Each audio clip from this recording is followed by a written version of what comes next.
corrections from that last video. Kneecap is from Northern Ireland, not Ireland, Belfast to be specific. However, it was also noted in the comment that Kneecap is from the north of Ireland. There should not be such a thing as Northern Ireland. There should only be one and only Republic of Ireland. Second correction, it's not known as Mochara, it's Makara, which means my friend in Irish. Okay, this is very significant because when English colonialism hit Ireland, British rule exacerbated the Great Famine in the 1800s and throughout pushed the Irish off fertile farmland and into rocky areas in the West, and the Irish language was suppressed by various English policies and practices. One of these practices were used in court where Irish people would be charged for crimes brought to hold court in English, of which none of the Irish people spoke at the time, as well as their lawyers. They'd be convicted, take on whatever punishment came their way, and have their land taken. Is this beginning to sound similar to you? Today, Makara is under the single charge that stems from a November 21st concert in North London where he waved the Hezbollah flag in a manner that aroused reasonable suspicion. He supported the Lebanese militant group, which is banned in Britain as a terrorist organization, the Metropolitan Police Service said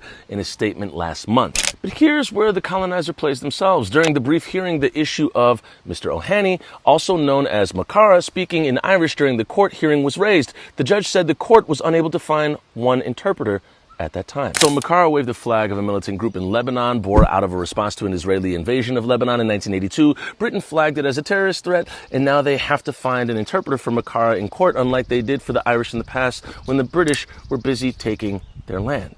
Do you see the loop here? You picking up? Yeah. You got it. And the fallout from this past Glastonbury concert was Bob Vylan was dropped by the United Talent Agency, had their visas revoked by the State Department, and released a statement which you can read below. As for how history repeats itself... Why do you think English people know so little about art? Ignorance is built into our culture. Always from the start of time, from they started taking over every country in the world, they refused to learn their history and refused to come to terms with it. That's the difference between Germany. After the World War, they learned everything about the World War, and now they've come to terms to the fact that, alright, the Nazis were a thing, the best thing we can do is acknowledge it and get over it, whereas the Brits just want to just hide their past because they'd feel too guilty.